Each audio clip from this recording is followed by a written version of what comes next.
Welcome to Verbal Diary, the podcast, with your hosts, Cy Joblin and James Norton. Strap yourself in for the rants and bants. Wah-hey. Whoa-ho. Mic test, are you there? I'm not Mike. Your headset in.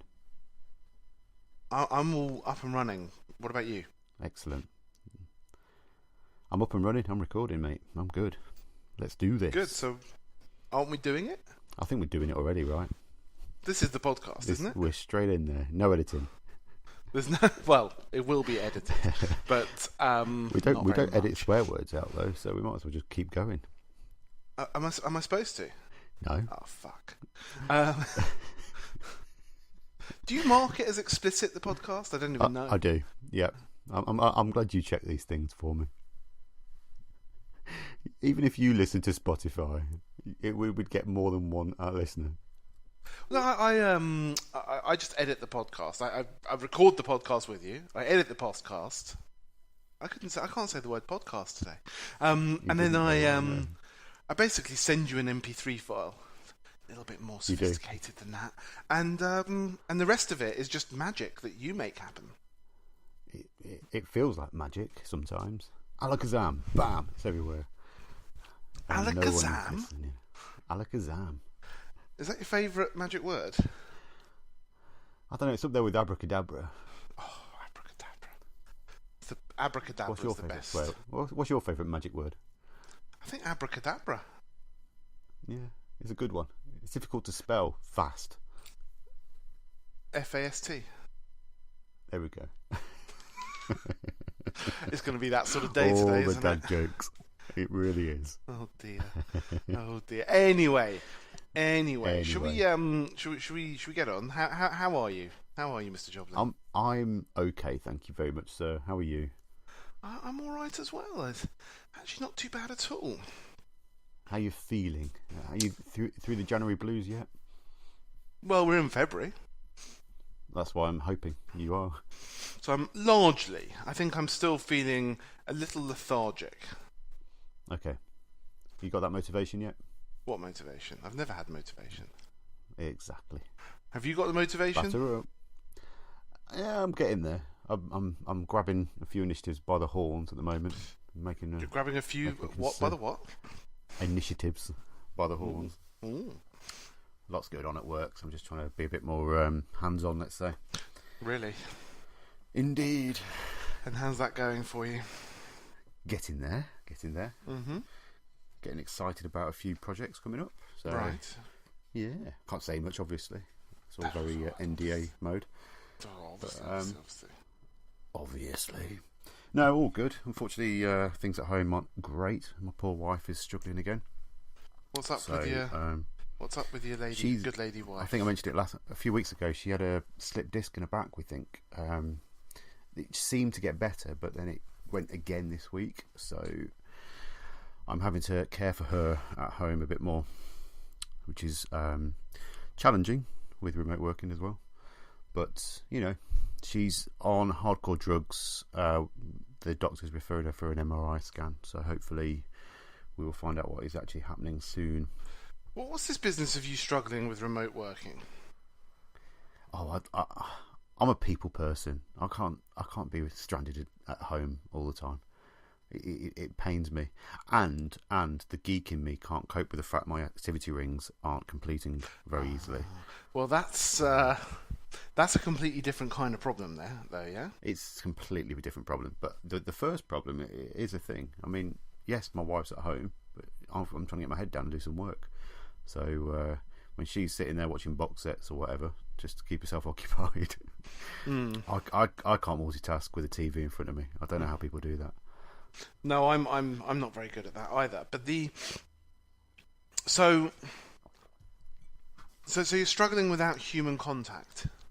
A little bit, yes. Is that why you got in contact with me? I just needed someone to talk to, and you're the last person that came to my mind, but I thought you'd do. Times are desperate. See, I don't like working from home. I was having this conversation with someone who actually needs to use flexible working a lot. just recently, and I was saying how I actually, for myself personally, I actually hate flexible working. I'm very happy for other people that I work with, other people in the business, whatever. I've no problem with them working flexibly as long as it fits with what's going on as a whole. For me personally, though, I don't want to work flexibly. I mean, you could take the word flexibly out and it would still be true. But I'm not interested in funny hours. I'm not interested in really working from home. I find it very hard to be effective working from home. I'm in between. To be honest, I had quite a productive day. The first day at home, got loads done. Managed to clear out my inbox, get a lot of things out of the way. So because I didn't have the distractions of people, I could actually get things done. So it's finding that balance. So I think if you can do it maybe once or twice a week tops, it's manageable. But this is my week when I normally have a lot of one-to-ones with people as well. So it's difficult just moving things around to make that work as well. Actually, this topic is part of my article of the week. So shall we go into that? Ooh, dive straight in. Let's go. I feel like go for it. Dive straight in. What was the jingle? Article of the week. That'll do. All we need is a little bit of a drum underneath or something. That will do. Or just like a fanfare at the end. Verbal Diary with Si and James. So, I'm just going to find the link for you.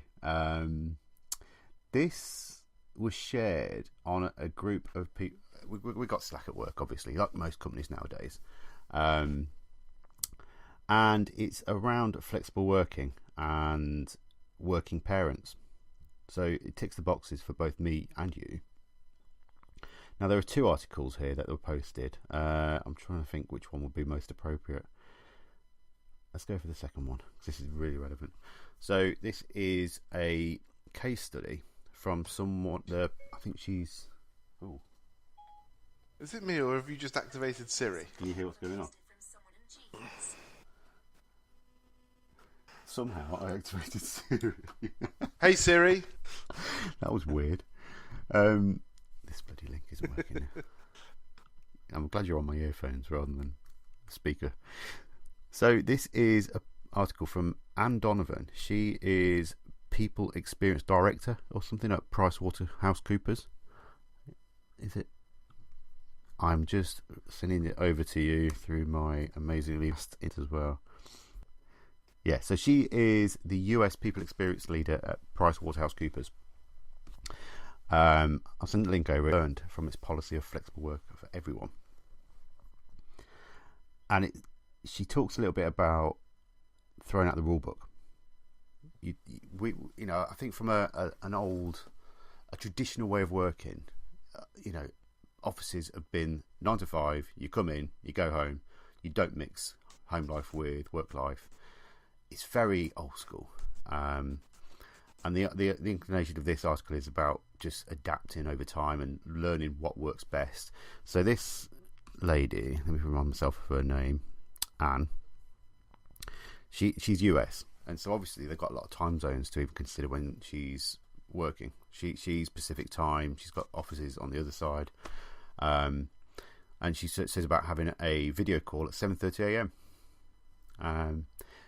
She's not got changed. She's not got any makeup on. She's just sitting there in her comfort clothes, taking a call with her colleagues, and this is acceptable now. This is what she's trying to get across: that people are being a bit more understanding of flexible working ways, and it's something that I'm trying to adapt to as well. I think I've come from a very traditional train of thought, especially from some of my previous employers that are very traditional. They don't like the idea of flexible working. They don't like remote working. They don't like family situations that you have to handle.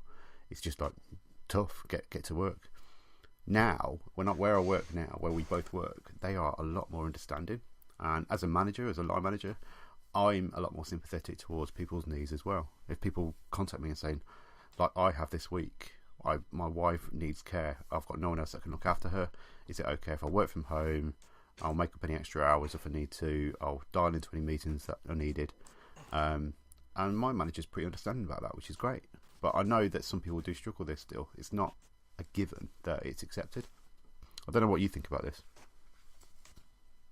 Well, like I was saying, for me personally, I'm not interested in these sorts of things.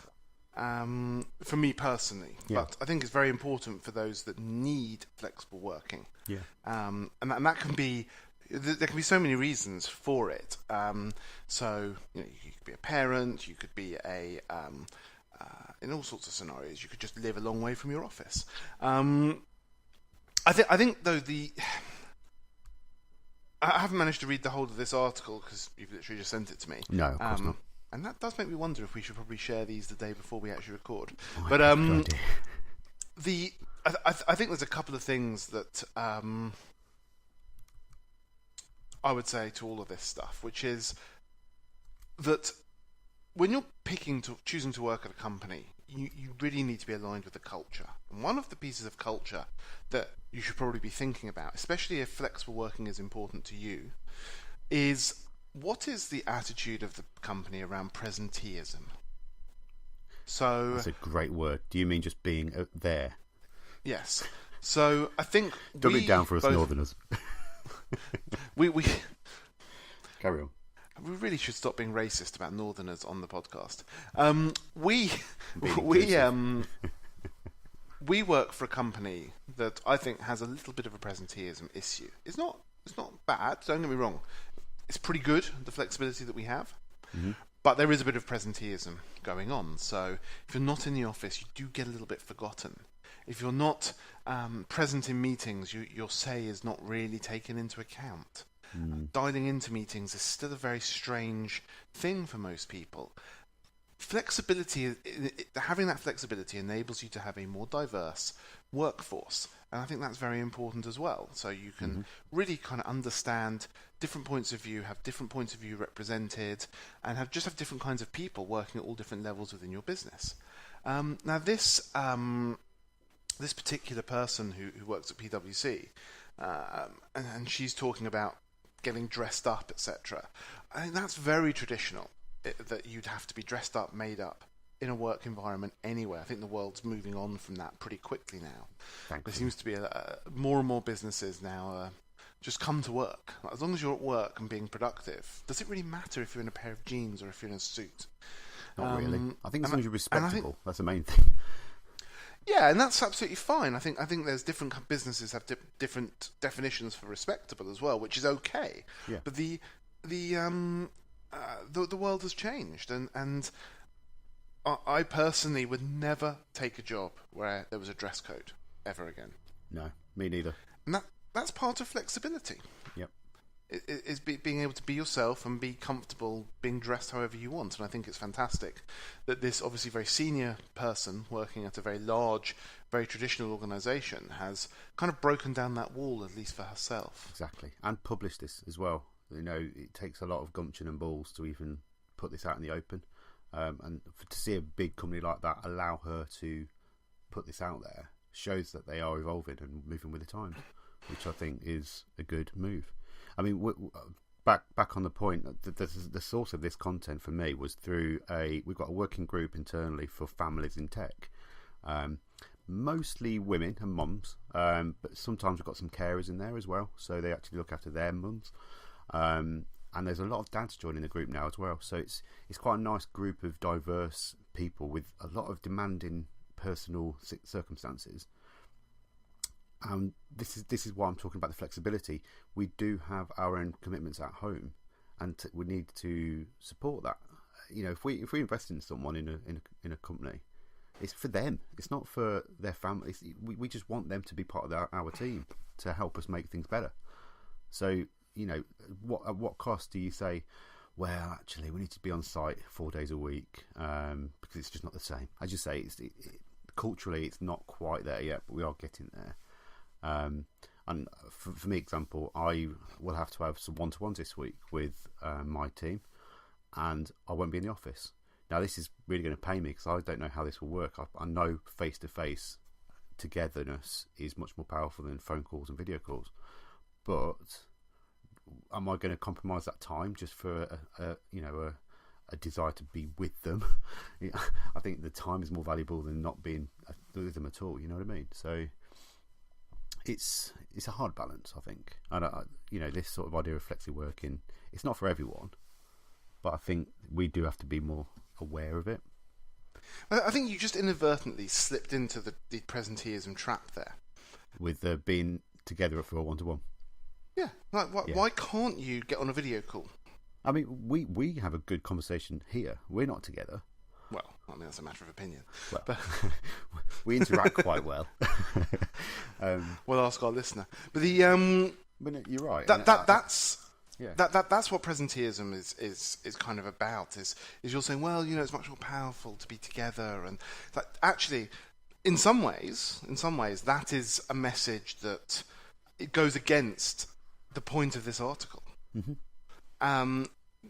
Yes, being physically together has some advantages, but actually, are they actually meaningful advantages? I don't know. In terms of having... Sorry, go on. No, I do think it depends. I mean, when it comes to a one-to-one, that's time for that. For me, if I'm speaking to one of my direct reports, I want to be with them to read their body language, to make sure that they are talking to me honestly and they are in a safe place. Doing it over a video call is possible. I'm not saying it's not possible, but I do feel like you do have a certain dynamic that's working better. I can actually be next to them. I can sit next to them on the same level as well. So I'm losing all that hierarchy as well. So you can use body language to a massive advantage when you're actually next to someone.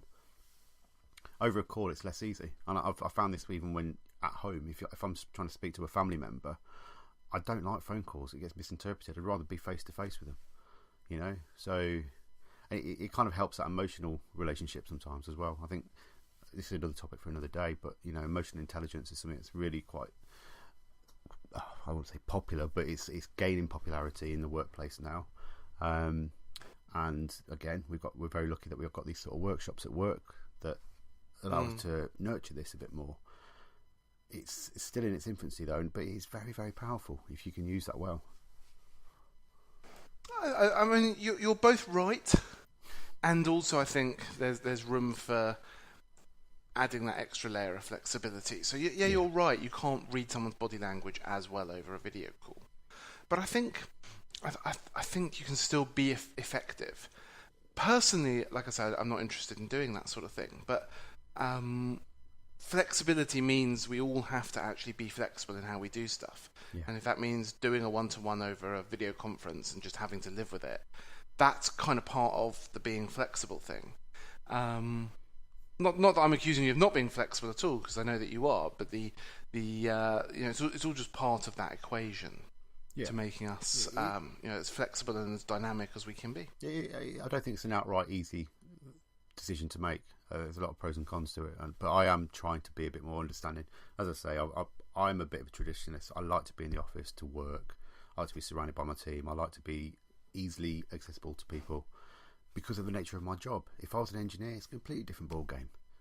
Obviously in the ideal world there'll be pair programming next to each other, but there are tools to facilitate that now. You don't need to be on site, and the amount of companies in tech now that just work remotely as a given proves it can work.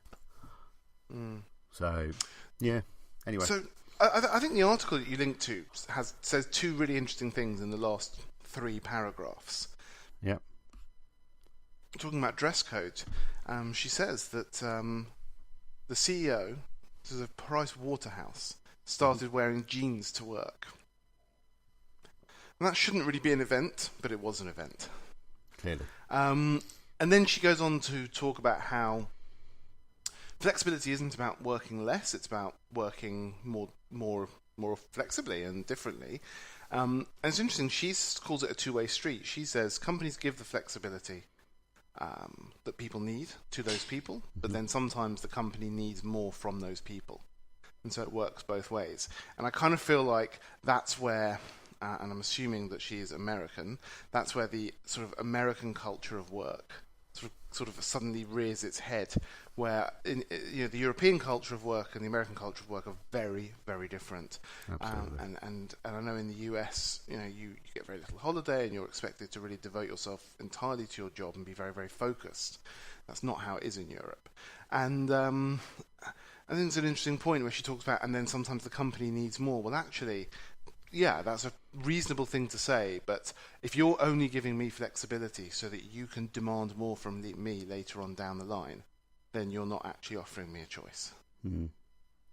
That's how I view that. And if I was interested in having flexible working arrangements, and I was told, yeah, we'll give you that, but sometimes you're going to have to put in extra because we're being flexible, I wouldn't join a company like that. No, yeah, I know what you mean. I thought it's been an interesting topic to bring up anyway. So I think we've both got different opinions, but it's I think we're closely aligned. That's a very, very good one. I enjoyed that article. Thank you. Pleasure. I will share more when I get more. Shall we move on? Move on to the next feature. So it's Picture of the Week. You've definitely got the I'm better going to redo that singing jingle. voice I'm going to redo that jingle. It's Picture of the Week. Oh, sassy. Indeed. Verbal Diary with Si and James. So it's my turn for Picture of the Week this week. And the first thing I'm going to say is I had to take this picture in a little bit of a rush. Okay. So I had to go, for reasons that I won't go into now, to the Ham Yard Hotel last week. I don't know if you've heard of the Ham Yard Hotel. I'm unaware of this place. It's a hotel in the Ham Yard, which is a road in Soho. And right, okay. I wanted to go and look at a room there, not a bedroom, a function room. And okay. It's a very cool, funky hotel. It's very upmarket. It's very elegant. But it's really kind of like cool. And Okay. in the foyer of their event space, they had a whole load of posters. And Ooh. I took pictures of all of them. But the one that I really enjoyed is now. No, it's not winging its way to you yet. Ah, yes, it is. It's now winging its way to you, potentially twice. So I'm just sending that through. Give me a shout when you've got that. I will shout. As we all know, Not very loud, but I will shout. as we all know, your bandwidth is such that it could Got take it. an hour. You got it. Got it. So ignore the slightly absolutely awful framing of this picture. As I say, I was in a bit of a rush, and the guy at the hotel was doing a big sell on me for the space, and I didn't really have much time to snap this. But what you're looking at is a poster for the movie Metropolis. I am. And the thing that's not obvious from that picture, because of the weird perspective and the fact that I had to capture it in literally 2 seconds flat, is that poster is actually about 12 to 14 feet tall. Oh, wow. It's huge.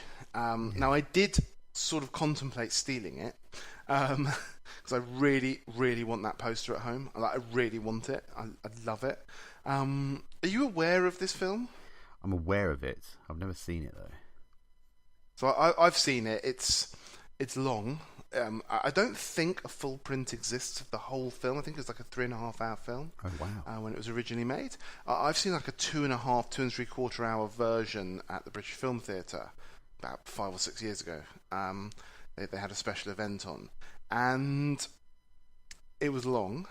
It's not the most exciting film in the world, but it is fascinating in lots and lots of ways. So it's I think made in the 1920s. I was going to ask and what year. it's So, right, okay. it's a sort of view of the future, but taken from the 1920s. I'm just looking up what year it was made. 1927. So yeah, it's got this sort of view of the future. And what's really interesting is like as all these things that predict the future, they miss loads of things. Like they totally didn't think about miniaturization, computerization, or anything like that. Mm-hmm. Everything's mechanical, just massively mechanical.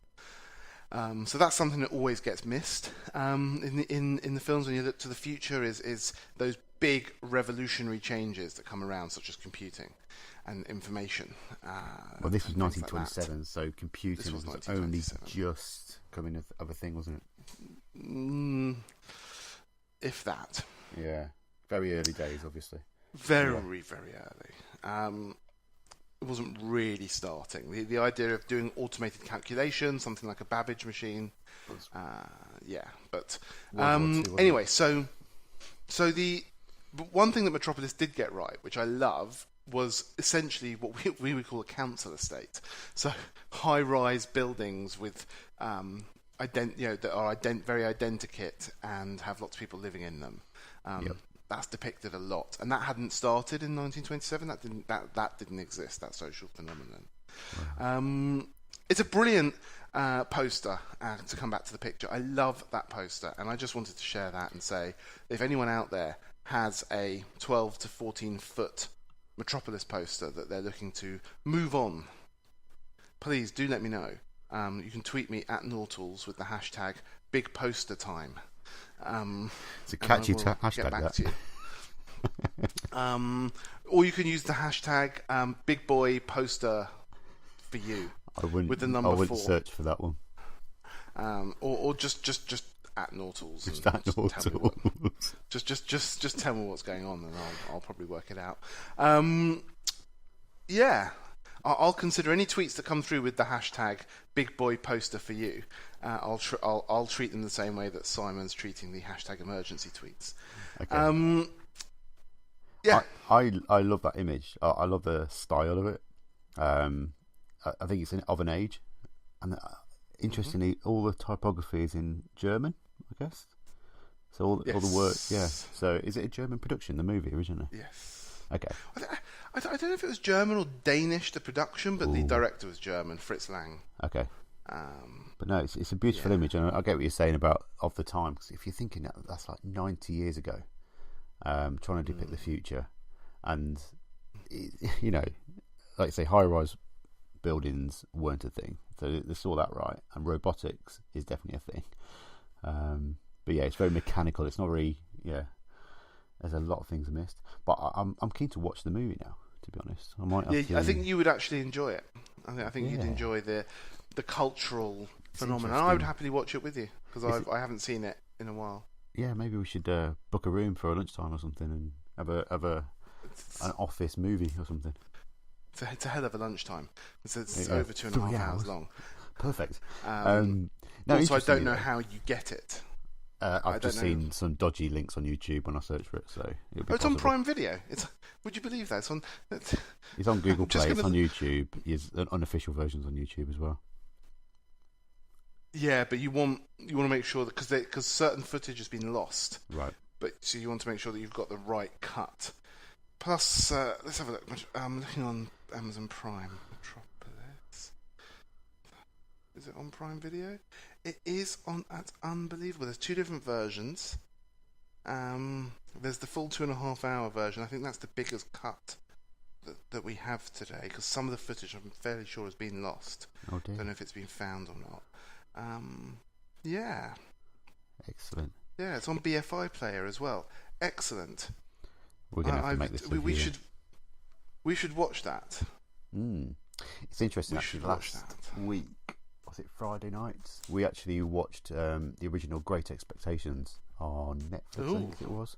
Yeah, I'd never seen it before. My wife had seen it, and she was like, "Well, I want to sit down and watch it with you."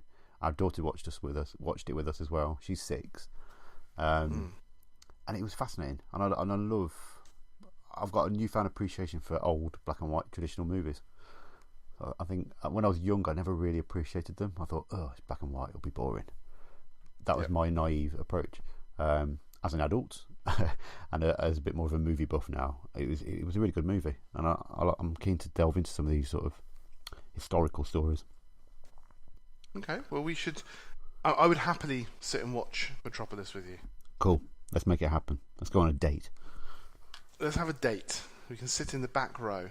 Yes, and I will be on the opposite side of the room to you. No, you won't.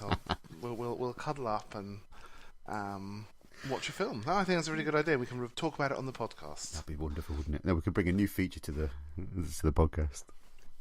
Now, the nice thing was when I was at this hotel looking around, I took pictures of a number of their other posters that they had up on the wall, and so I'm just gonna Just going to send you another one. Just see what you. It's a beautiful looking hotel, actually. I love that style. It is. It's very funky. Yeah. I like the images. I like the style. I like those bulbs. They're great. It's got big balls. Even like the statue on the table next to it is pretty epic. It's a cool little hotel. The I wallpaper's must say. great as well. I like that. Have you got the? Just sent you another picture. Another nice coming. movie poster that I really like. It's coming. There it is. Devil Girl from Mars.